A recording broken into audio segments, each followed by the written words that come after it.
Hi there, it's Michelle. Welcome back. So today I thought I would put a video out there on something that I have been struggling with and how I'm trying to overcome it, in the hopes that maybe some of you can benefit as well. So you know, I've been working on improving my mental, physical, emotional health, and everything was great up until my father passing away, which was 3 months ago.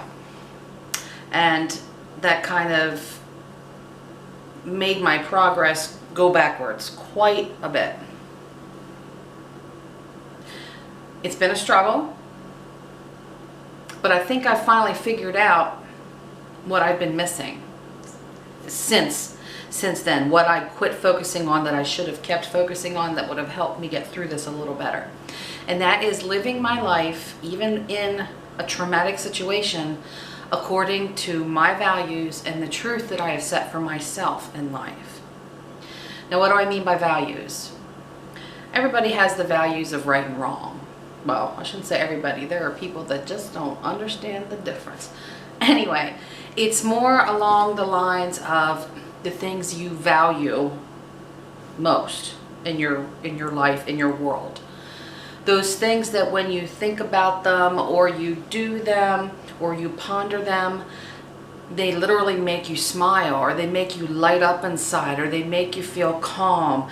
If you start thinking about something that you have to do in your life that makes you anxious, that philosophy is not really living according to your values. Am I making sense? I feel like I'm rambling. Anyway, for example, the things that I have been working on most was starting my day with ultimate gratitude, having my gratitude list, writing down what I am thankful for every day, starting my day with my meditation, concentrating on the small things and finding joy in the everyday, just little things. Like enjoying my cup of hot tea in the morning, not drinking it while I'm paying bills and on Facebook and on Instagram and on YouTube. Taking time to focus on being in the moment. One of my other values that I had started to live by was living like a minimalist. Not an extreme minimalist, just your average middle-aged minimalist. Where I've gotten rid of so much stuff, just so much stuff. It made its way to the garage. It didn't all leave yet. Well, at that time it hadn't all left yet. But I got it out of my house and I got rid of any kind of clutter whatsoever and anything that was distracting. So they were like some of the bigger values that I had been living by, and my life was great. I had also valued eating very healthy. That was most important to me. And the weight started falling off without even really thinking about it or trying or exercising or anything like that. So then my father passes away, and things were getting ugly with the estate.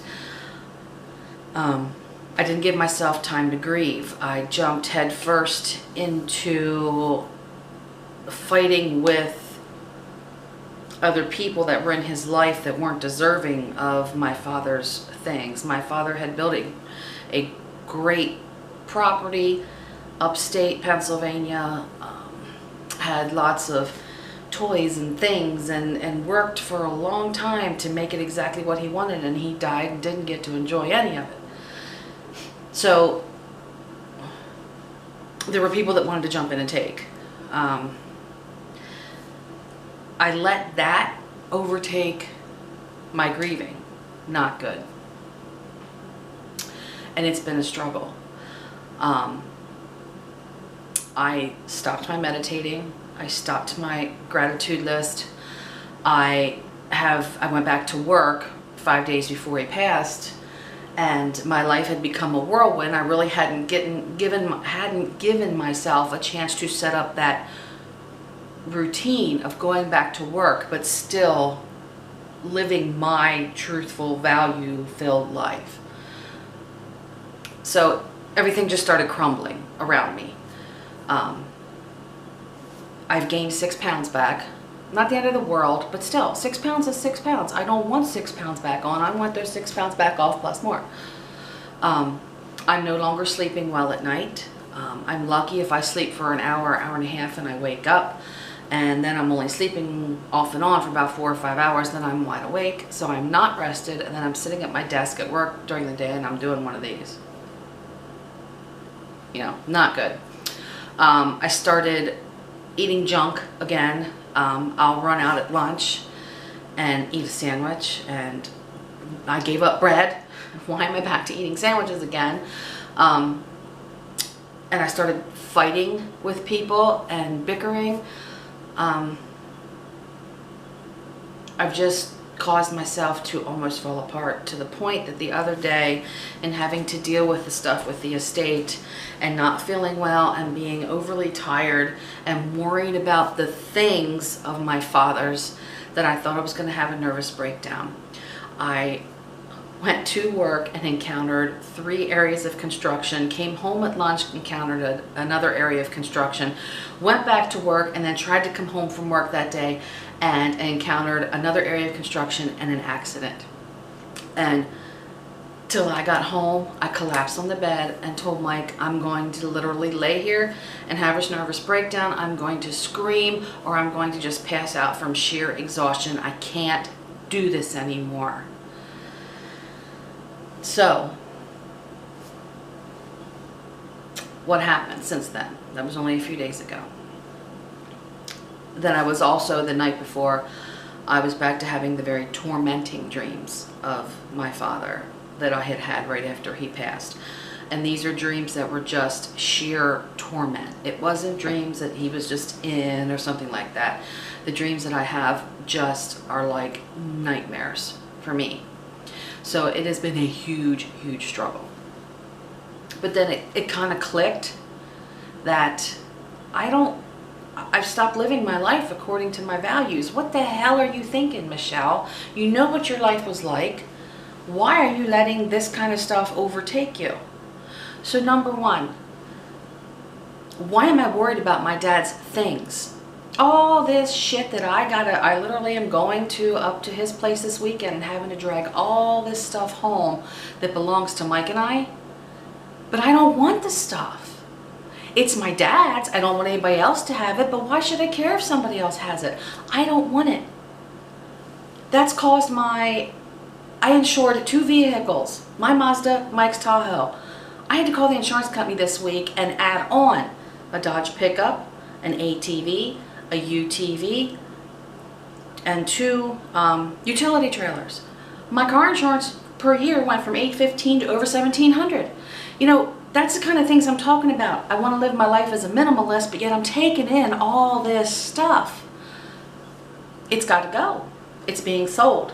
Yeah, I have to insure it, and yeah, we have to transfer titles over just for legality purposes for the sake of the will and of course everything being registered. But then it's got to go. It's got to go. I don't want the stuff. There was one thing I wanted from the very beginning when my father passed, and that was his dog tags, and they were missing. And that was causing me anxiety and trauma, because no man in the military loses his dog tags. They're like super important. And right away I started thinking, oh, somebody up there, they took them, they hid them, they're keeping them from me. So right away I started thinking negative thoughts about people. The dog tags were found. They're hanging in with my necklaces in my spare room.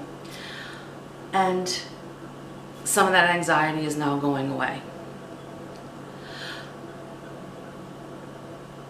The last 2 mornings I've been focusing on my meditating, being thankful,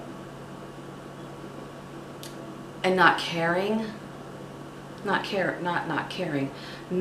worrying about what people are saying about me up there, and also trying not to think negative about other people. And I'm finally starting to feel a sense of calm again that I have been missing for quite some time now. I'm still a huge work in progress, but I've said all that to say this. When you find those things in your life that you value most and bring you pleasure and bring you satisfaction and calm you and lessen your anxiety and just bring you sheer joy, and you stop living your life according to those values that you've set for yourself, your life is gonna fall apart. You're gonna fall apart, whether it is physically or emotionally or mentally or all three or spiritually or all four. You're gonna fall apart. You have to find those things in your life that you value most, that truth that you want to live by, and you have to stay living with that truth. Trust me, I know I'm struggling with it now, but I will get better. I will improve. Today's Friday, tomorrow is Saturday, and we are heading up to my dad's place, and like I said, we have friends and trucks and a moving truck and everything coming with us, and we have to drag all this stuff back home. It causes anxiety to think about it, but I know it's temporary. I know that once we get it all here and get titles transferred and deal with even all the small stuff, because my husband's inheriting all my dad's tools, which you have no idea all the tools this man had. We'll get through it little by little if we focus on what we value most, and that is living with less and enjoying experiences in life and not putting our value on things. So I'm done. It is like 7:30, 7:40, something like that. I've got to be at work at 9, and I still haven't gone to market yet this morning. So I have to go to market, come back, put my stuff in the fridge, and fly to work. That's still the part of my life that I need to work on, is that routine, trying to juggle a full-time job plus being a wife, mother, housewife, that kind of stuff. Okay, so I will see you in a future video. Have a fabulous weekend, and I'll give you an update soon. Bye.